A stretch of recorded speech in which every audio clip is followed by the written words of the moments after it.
Hello everyone, Dan Cable with JKD because you all need more, and this week's content I'm doing something a little different. I'm doing a 2-in-1 punch, not a 1-2 punch to get confused where, a 1-2 punch, but a 2-in-1 punch. I'm actually doing advanced heat adaptation, and I'm also doing JKD, just random JKD concepts. I'm going to throw something in there, martial arts related, just to kind of twist it up a little bit. Now, what do I mean advanced heat adaptation? Because I've done extreme heat adaptation, and what is advanced heat adaptation? Advanced heat adaptation is, since I've actually delved into a lot more research of my own, and also, my own hands-on and whatnot, meaning, my own personal experience, to tie into others, innovating my scientific mind is actually going to,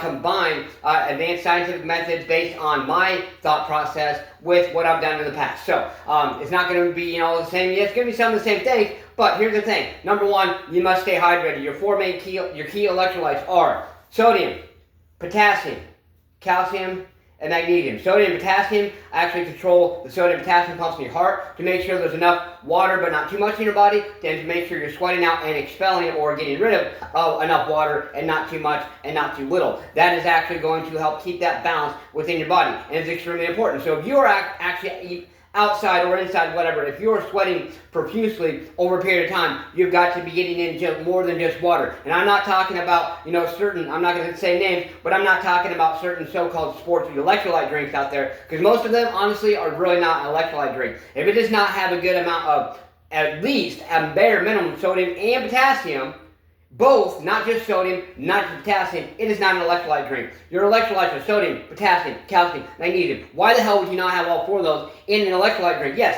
it is true, based on scientific research, that you lose a lot more sodium than any of the other electrolytes. But number one, you lose more potassium than you think you do. Number two, most people in this world, especially in America, do not get near enough potassium, and they already get gobs and gobs of sodium. So why the hell would you pump more sodium into an electrolyte drink? Why not have a good balance? And if it's somebody like me, who does not eat prepared, packaged, processed crap, okay, I actually eat Himalayan pink salt and sea salt. Here's my electrolyte drink.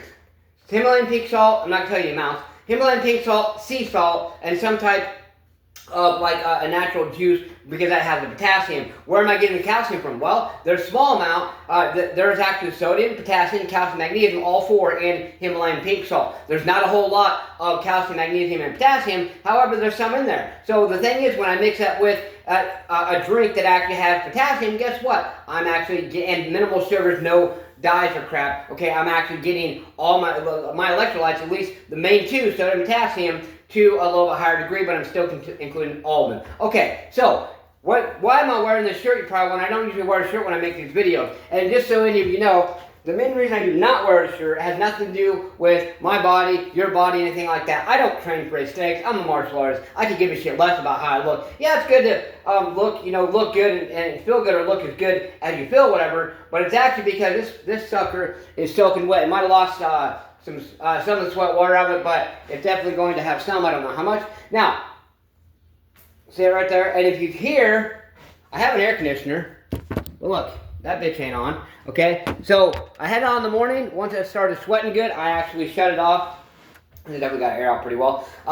So that's actually how I am doing my heat adaptation. I've been actually doing it early. I did super early heat adaptation this year, but that is actually how I'm doing my heat adaptation, okay? And I didn't actually wear that shirt when I went for my run. I did my morning routine, and sweat really good with that, without the AC on. Okay, like I said, the beginning stage, once I started sweating, went my warm-up run, I didn't wear it. And then when I actually did my leg training and went for my good hard run, I did not wear my shirt as well, because if I'm going to wear clothes outside, I'm not going to be wearing just a damn t-shirt. If I'm wearing clothes, which I'm going to gradually over this heat adaptation, maybe not this week, but throughout this summer here in Iowa, then I'm going to be wearing clothes, actual clothes. The most extreme thing I've ever done 2 summers ago, I did 106 degrees. I ran in full winter gear, and I'm talking full winter gear. Check out the video. Extreme heat adaptation is from like 2 years ago. Okay, so that's what I want to say about heat adaptation. JKD concept. Okay, you have different punches, you have different kicks. Pick your own.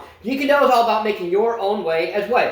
Bruce Lee picked specific punches. I pick specific punches. My punches I mainly like to do, obviously, as you've seen before, is just a 1-2 or just a jab. Okay, and I also like to do more of a 1-2 3 rear cross, and a 1, 2, 3 front cross, as well as a 1, 2, 3 rear hook, and a 1, 2, 3 front hook, okay? So keep these concepts in mind. That's the martial arts aspect or concept I want you to go over today. I want you to practice different punches, different kicks, and find out what ones work for you, what ones you think you're more proficient at, and what ones you think are the most effective for your training. So do these things and embrace the discomfort today. Believe in yourself. Believe you can do it, and believe that you deserve a smack punch, kick that like button, just don't break it. But you gotta do something. Do more than what you did yesterday. Get your ass up today and grind. What have you done today to push yourself, to grind, to embrace that discomfort, whatever it is. Be consistent, stay consistent, create momentum, and keep the momentum going. Push yourself, let's go.